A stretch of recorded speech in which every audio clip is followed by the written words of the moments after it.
Kalshiq waa magaalo qadiimi ah waxayna dhinaca bari kaga beegan tahay degmada Ceelaf Weyn ee gobolka Sanaag iyadoo masaafo qiyaastii 17 kiiloomitir u jirta.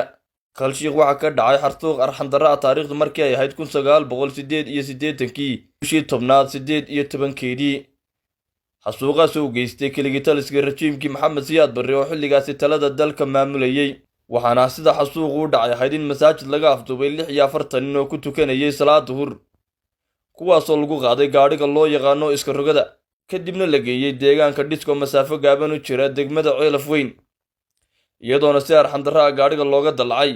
kadibna rasaas la mariyey. waxaana 46kii nin halkaasi ku badbaaday 2 nin oo aanay maalintaasi toodii noqon, mid cararay oo cagihiisa ciirsaday markii gaadhiga laga dalacay, iyo mid dhexgalay raggii rasaasta lagu furay oo isagu meyd iska dhigay. waxaana halkaas hal maalin qudha lagu dhaafiyey 44 nin. Kalshiq oo aan dhawaan booqday waxaan tegay goobtii 44ka nin lagu xasuuqay iyo halkii xabaalo wadareedda loogu sameeyey. waxaana sida dhacdadan u dhacday waraysi la yeeshay Aadan Mire Xasan oo ahaa ninkii ka badbaaday dilkaasi ee markii gaadhiga laga dalacay isagu cagihiisa ciirsaday. waxaan kale oo waraysi la yeeshay waalidiinta dadkoodii la xasuuqay iyo weliba waayeelka Kalshiq oo tibaahay dhacdadan dhacday iyo sida ay wax u dhaceen xilligaasi. halkan aynu joognaa waa Kalshiq. marka masaajidkan aynu joogno baa nala ka ururiyey oo lagu tukanayay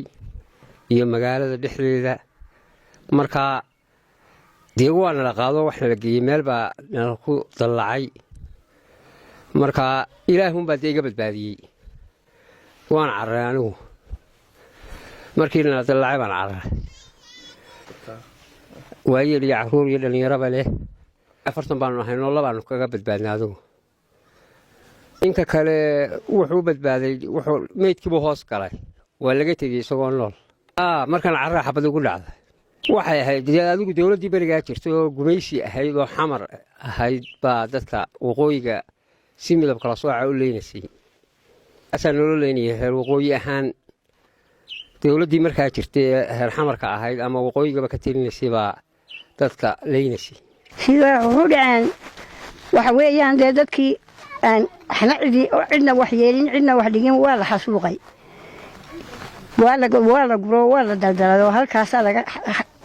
waxaa lagu shubay booraan, halkaasaa lagu xasuuqay. aniga xaggayga odagaygii iyo inankaygiio curadba waa lagu dilay. in badan oo kale oo dedada oo kale oo dhulka marayay waa la xasuuqay. safar buu ahaayoo safar baa lu soo diray oo safarkii baa laga qabsadoo laga qaatay. dee xaalka caynkaasabaa ka dhacay dunida. waa la xasuuqay oo halkaasaa la dhigay. waxa la koobi karana ma ahayn. taakuleeye iyo waxa wax ka qabtay iyo wax ka hadlay toona ma jirin. markaa sidaasay ahayd, sidaasay u dhacday. cidina wax noogama qaban, cidna aanu kama kulmin, dowlad iyo shicib toona. marka halkan adeer ninka Cabdi Muuse Dhaydhaa baa watay. dabadeed markii uu halka soo galay dadka magaalada rag iyo dumarba way soo ururiyey waxiiba. markuu soo ururiyey geedkii halkaas Maxamed Daabu geeyey ee Cabdullaahi Dhakafaar ka dambeeyay marka.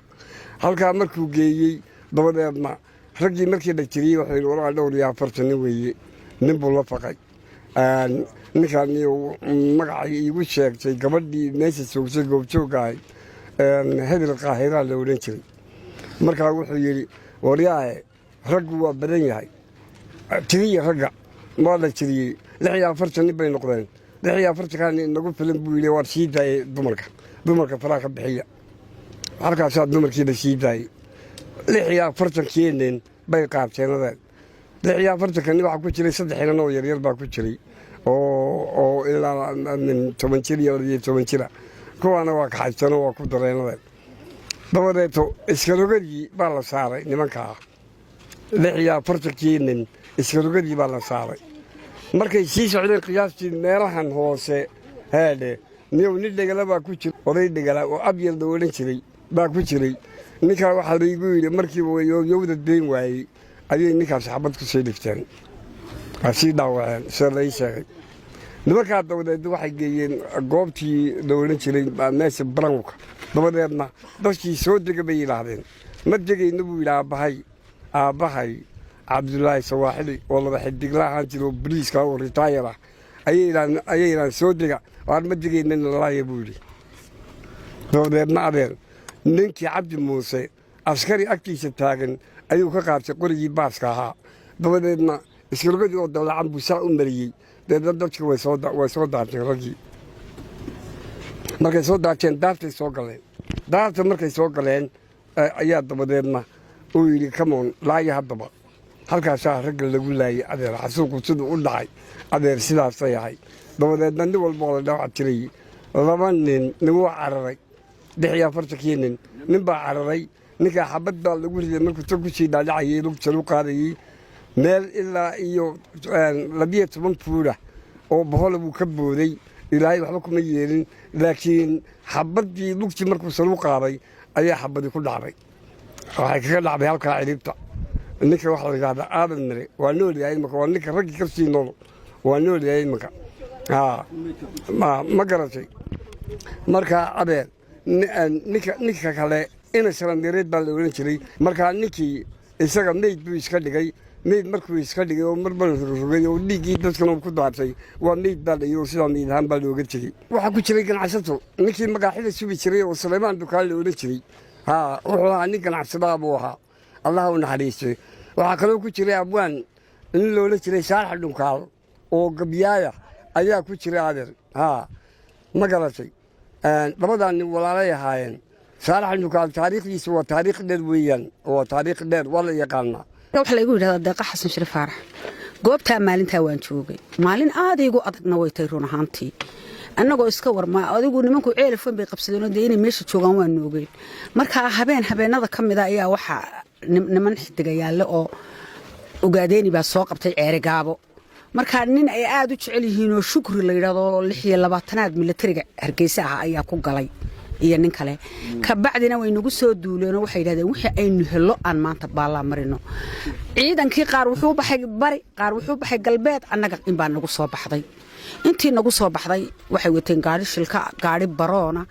adigu annaga badawayna hubku hub naga sayid caleeyaba ma sidaan hadeerto u arkay ka bacdina rag iyo dumar wixii magaalada jooga way soo saareen oo way ururiyeen geedka masaajidka ka sokeeyay nagu ururiyeen rag badan oo markii haday shilka moodayaan inuu jiro baxsan lahaa masaajidka ku jiray ka bacdina ragaas wax cararay ma ay lahayn inan baa is yiri halka ka dago inankii ilaahay qadartii waa ka buuxdayo wadadii laga dagi jiray buu ka bayro meel kale laago mid baa u yeedho dib u soo noqday marka anagu dumarka iyagana meel baanu fadhiisanay waana soo ururiyeen raggiina meel buu fadhiistay haday halka joogeen baa ninkan Cabdi Muuse lagu sheegay oday Maxamed Garaasal leeyahay wuxuu ku yiri waa raggii mee masaajidkay ku jiraan buu yiri masaajidkii marka 40 ka saan filayo rag 20 baa laga soo saaray masaajidka marka dumarka badnaay rag waa yaraa marka raggii markii la soo saaray aad bay u farxeen marka waxay dooneen markii hore laamiga inay ku dilaan oo dabadabay isu fariisiyeen ninkii baa yiri dumarkana iga sii daa ragana gaariga saar markii baroonka markaasuu yiri halkaan geeya oo yiri isagaan ka maqlay hadalkiisa 26aad geeb uu yiri way qaadeen raggii odayga abiyan uu Ismaaciil Basheegay wuu dhaga cuslaa fariisay yiraahdo uu fariisan waayay war waa dhagala yihiin bay yiraahdeen kuwii joogay wuxuu yiri hadda ay waa dhagala babbu ku siiyo isagoo meedu ragii ku soo dhax tuuray marka odayga Sawaaxili baa yiri war shahaata waa asaasay ku dhaqaaqeen marka meel xoogaa noo jirta halkaas oo aragteen ayay ku dileen ka bacdina dumarkayga halkii baanu fadhinay inaan markaa ilaash deeshan iyo tabjiro xoogan baa cararay oo abi bilayska hayo aan dawladda ka baqayn nasiib inankii baan saa u soo qabtay foodad weyn baan huwana halkaasaan inankii galiyay foodad weyn aan sitana madaxaan ka siriyay ay qadartiisana may baadhino naagi way ka qanceen inankii halkaasaas uu igu badbaaday ilaahay mahadi markii dambe badar ilaahay buu isaga dhintay intii dhulka looga qoray wuu joogay ka bacdina sidaasay u dhacday arintu bismillaahir rahmaanir rahiim magacaygu waxa weeye Axmed Jaamac Cabdi oo ku nool tuulada Kalsheekh xasuuqaas wuxuu u dhacay dadkan masaajid bay ku tukanayeen waxaana soo qaaday dawladii siyaad bare alxandarada sida alxandarada lagu leysay waxa soo qaaday masaafo dhan 5 kilomitir halka goobtan inuu joogno kurtan waa kur weeye meeshanu waxa weeye kurta banaankeeda daafta ayay ku leysay sida dhagaxa inta loo dilay rasaasna lagu furay dabadeedna halkaas sidaas dadka loo laayay qaar masaajidka ku jireen qaar ciyaal waa la baaray oo waxa laga baariyay xiniyo saasa loo taabanay qaar dumar baa qariyay inama yaryar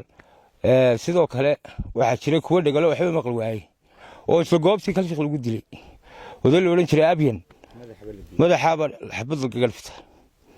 markaa dadkaas saasay ahaayeen halkan aanu joognaana waxa weeye taaladii aan markii dambe lafaa usoo guray dowladda cadowga ahi waxay deganeed ceelaf weyn dhulka waa lagu kala qaxay waxaanu kurta ugu soo saaray waxaanu iska eegaynaa cadowga dadka lafaa soo ururiyey baanu ahayn annagoo iska eegayna dadkii waxaanu u keennay halkaa dheer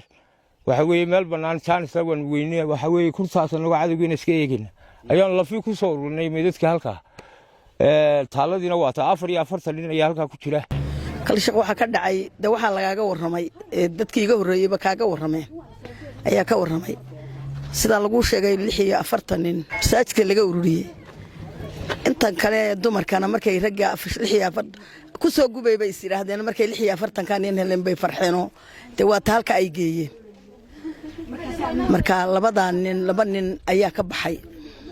laba nin qura ayaa ka baxay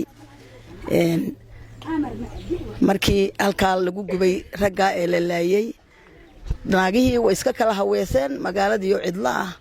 oo kharaabada baa laga dareeray iniba meel bay u dareertay curyaan baa laga tagay mid dagaala baa laga tagay caruurtiba gacmaha la qabsaday habeenka kala baad magaaladii khaliyo albaabada furayin baa laga tagay aan cidiba joogin waxay u dhaceen xasuuqa ka dhacay 8 dadkii halka lagu xasuuqay Kalshiikh maanta oo aanu joogno gamaadii Kalshiikh dadkii lagu laayay ee isku ragadu dalacday ee kala taliskii siyaad bare dadkii uu laayay ee uu adeegsaday dadka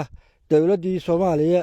ayaanu joognaa goobtii xasuuqa ka dhacay ayaanu joognaa oo kamid ah Kalshiikh oo ku taala gobolka Sanaag degmada Ceelaf Weyn dadka waxaan leenahay Allah u naxariisto maanta waxay noo tahay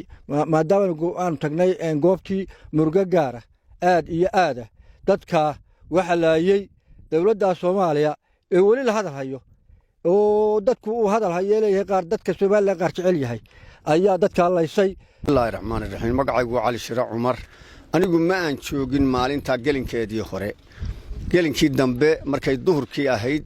ayaan anigu soo galay magaalada markaan ku soo dhawaayay dumar qaxiga hor yimi markay iga hor yimaadeen waxay wixii rag joogay ku noolaa nimo waa la qaaday waana la laayay kadib anigu markaa magaalada kuma hakan umana soo baydhin waxaan xaggaa lagu laayo waxay igu yaahdeen halkii baroonkaasaan tegey ragga markaan 2-3 diiniya koona u yalmeedku saas isu durasaysan yahay waxaan markiiba ka gartay muadinkii Cabdullaahi Cabdi Jibriil Sawaaxili meydkiisii baan gartay nin kale oo ilmaadeeray saaxdu kala waan gartay labada nin goortaan gartay qorayna waan sitay sharcadna waan sitay aanan nin rogin ninna aanan inuu nool yahay inuu naftu ka baxday rogin ayaa gaadhi fuq la yaado dhashii ka saaray yahay oo militariga xagga ceelfeen igaga yimi marka anigu naftaydii baan la baxsaday laakiin dadkaas oo si bini'aadanimada ka baxsan loo laayay oo inta wax naaftaan isla waa lagu shubay oo siigo ay dadkii dahday oo qofna inuu qof bini'aadan yahay qof dhifamooyi aanad garanayn ayaa igu soo baxay dadka tiradooda anigu kow laba ma oran laakiin markaan waraystay ama dadka magacyadiisiiba dee qortay 44 baa halkaa ku nafbaxay laba ninna dhaawac meedka ku dhuuntay buu ahaa ninna wuu cararay aadan mira xasan cumar marka anigu naftaydii baan la baxsaday tog baan ka tallaabay 3 bilood naxdintii iyo ciilkii halkaa iga helay reerkaygii iyo carruurtaydii dib uguma noqon waa Mursal Xigmaawi TV-ga caalamiga bulsho wararka iyo warbixinaha gobolka Sanaag